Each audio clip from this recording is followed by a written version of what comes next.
చాలా ముఖ్యమైన విషయాలు ఉన్నాయి. ఇది మన ప్రియ ముహమ్మద్ సల్లల్లాహు అలైహి వసల్లం గారి పవిత్ర ఖుత్బా. మీరు జీవితాంతం మాట్లాడవచ్చు, ఖాళీ ఈ ఖుత్బా చాలు, అది మొత్తం జీవితానికి సరిపోతుంది. అందులోని కొన్ని ముఖ్యమైన విషయాలు. మనుషుల హక్కుల గురించి మీరు చెప్పారు. ఏమన్నారు? మనుషుల హక్కుల గురించి వారి ప్రాణాలు, వారి ఆస్తి, వారి గౌరవాన్ని కాపాడాలి అని చెప్పారు. మనుషుల ప్రాణం, ఆస్తి, గౌరవం ఎందుకు అన్నయ్య? అవలియల్లా ఈ విషయంపై చెబుతారు. ఎందుకంటే ఆ మనిషిని సృష్టించినవాడు ఎవరు? అల్లాహ్. ఆయన గౌరవాన్ని సృష్టించినవాడు ఎవరు? అల్లాహ్. ఆయన ఆస్తిని సృష్టించినవాడు ఎవరు? అల్లాహ్. ఆయన ప్రాణాన్ని సృష్టించినవాడు ఎవరు? అల్లాహ్. ఆ మనిషి తన ప్రాణం, ఆస్తి, గౌరవంతో అల్లాహ్ వైపు సంబంధం కలిగి ఉన్నాడు. అందుకే అతని ఆస్తి, ప్రాణాన్ని కాపాడాలి. ఇక్కడ కూడా అల్లాహ్ సృష్టికర్త అని బోధించబడుతోంది. ఎందుకంటే మనిషి కదా, మనిషికి ఎందుకు అన్నయ్య? మీరు చూడండి, హరం ఉంది, హరం షరీఫ్ ఉంది. అక్కడ కలహాలు సృష్టించడం, అక్కడ ఎవరి ప్రాణంపై దాడి చేయడం, అస్తగ్ఫిరుల్లా, ఎవరు ఊహించలేరు కూడా. నేను చెప్పడం వలన మాత్రమే. ఆస్తి, గౌరవం, దీనిని ఊహించగలరా ఎవరైనా? ఊహ కూడా రాదు, మాట్లాడకూడదు కూడా. కానీ అర్థం చెప్పడానికి మాత్రమే. హరం షరీఫ్ లాంటిది కదా.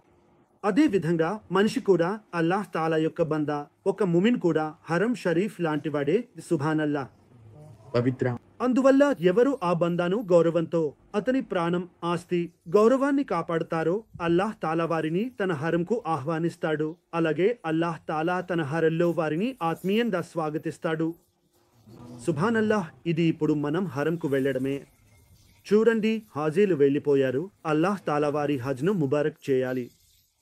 మనము వెళ్ళాలి, హరంకు వెళ్ళాలి. ఆ హరం ఆచారాలను గౌరవించాలి. ఆ ఆచారాలను మనం పాటించాలి, వాటిని పూర్తిగా నెరవేర్చాలి. అందుకోసం మనం ఇతరుల ఆస్తి, గౌరవం, హక్కులను కాపాడాలి. ఏది నోటికి వచ్చిందో అదే చెప్పేశాం. ఎవరికైనా నోటికి వచ్చిన దాన్ని చెప్పేశాం. ఏం చేయగలడో వాడిని తినేశాం. ఏం చేయగలడో వాడిని ఇలా మాట్లాడేశాం. అల్లాహ్ రక్షణ కలిగించాలి. అయితే మనం ఇతరుల విషయంలో ఇలా చేస్తే ఏమవుతుంది? అల్లాహ్ అతని సృష్టికర్త. ఇది నీ బానిస కాదు, లేదా ఇంకెవరి బానిస కాదు. ఇది అల్లాహ్కి చెందిన బానిస. ఇది ఏమిటి? అతను దాని ఆస్తిని చూస్తున్నాడు. ఇది ఏమిటి? ఇది నీకు ఏమి మాట్లాడుతోంది? ఇది నీ అవిశ్వాసాన్ని మాట్లాడుతోంది. ఇది నీ సిగ్ను మాట్లాడుతోంది. ఇది నీలోని సైతాన్ మాట్లాడుతోంది. ఇది ఏమిటి అంటే నువ్వు దాన్ని బయట పక్కన చూస్తున్నావు. దాని అసలు స్వరూపాన్ని చూడు. దీనికి అల్లాహ్ సృష్టికర్త. ఈ బందాకు సృష్టికర్త అల్లాహ్. మనం ఏమనుకుంటున్నామంటే ఇది చిన్నపాటి మనిషి, తిట్టే ఇది పెద్దవాడు కాబట్టి జాగ్రత్తగా ఉండు. ఇది చిన్నపాటి మనిషి కాదు, ప్రతి ఒక్కరూ అల్లాహ్ తాలా సృష్టించాడు. ప్రతి బందాకు సృష్టికర్త అల్లాహ్. మరి మనం దాని సంబంధాన్ని ఎందుకు గుర్తుంచుకోవాలి?